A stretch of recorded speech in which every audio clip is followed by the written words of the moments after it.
Since the September 11th attacks, we are no strangers to the images of the collapse of the World Trade Center. However, for Professor Stephen Jones, these images contain clues that may reveal the hidden truths behind these attacks. I'm standing outside the UC Davis Social Sciences building, where in just a few moments, Professor Jones will discuss his findings of nanothermite within the World Trade Center dust. What do these findings suggest? And what are the motivations behind seeking the truth? Earlier today, I asked Professor Stephen Jones in an exclusive Aggie TV interview. So in your paper, Why Indeed Did the World Trade Center Buildings Completely Collapse, you present 13 reasons to challenge government-sponsored reports. Could you tell us a little more about some of these reasons and why they are so significant?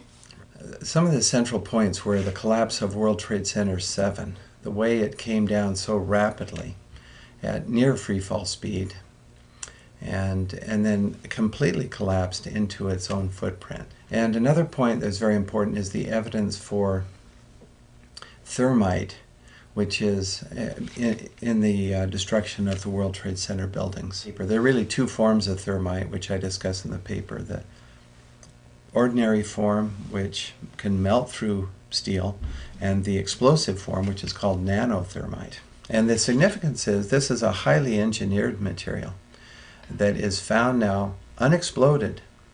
Because it's a high-tech material, you can't say that, and because there's lots of it, tons would be found then in the dust, in the aggregate of the dust. Right. You can paint it on, and the painters might not even have known what they were working with. Why tell them?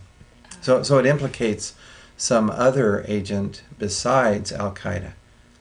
I'm not at all saying that there were no hijackers, but I'm saying there's something else going on in addition to what we've been told. In your research, I've noticed a lot of focus on the World Trade Center Building 7. Right. I know you mentioned it before. What is so unique about the collapse of this building?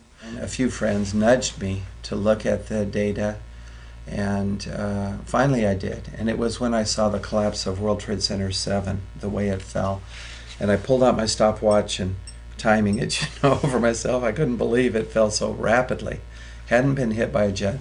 That is what initiated my research, is when I first saw the collapse of Building 7. What we found is there is a period of over 2 seconds where the building, as you look at the roof, is collapsing at free fall. Now the roof of World Trade Center 7, for over 100 feet, for over 2 seconds, it falls at this acceleration of g, 32.2 feet per second squared. Now how can you do that? Here's this enormous building with all these tens and hundreds of thousands of tons of concrete and steel beams, and holding this building up as a massive skyscraper, and all of a sudden now we find that for over 100 feet it falls at free fall. You have to move stuff out of the way to get it to fall at free fall. We all can agree on that, because anything in the way, like floors, are massive and they will slow it down, but it wasn't slowed down.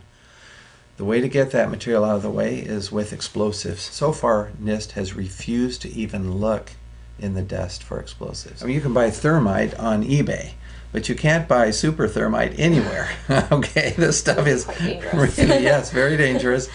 It's very high tech. Now that we've found this material, we should be able then, that we being the people, through other investigation, a criminal investigation, to find out who made it.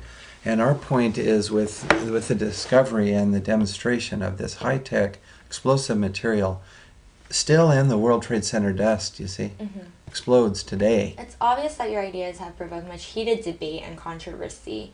With that said, have you ever felt completely threatened by offended reactors? I had threats. I've had threats, yes. And in particular, there was a fellow who identified himself as an engineer, a contractor with ties to the government. And he specifically threatened my career. What's at stake here is more important than any one man's career. He's referring to my career.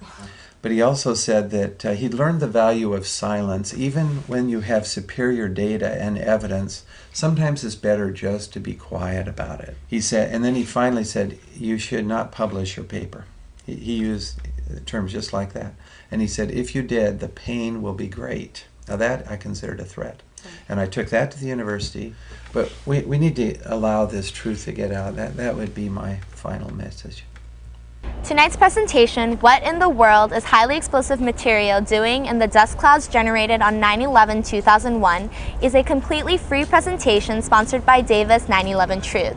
Professor Stephen Jones received his PhD in physics from Vanderbilt University and taught at a prestigious university for over 21 years before accepting early retirement. Reporting from the Social Sciences Building, this is Ericka So for Aggie TV.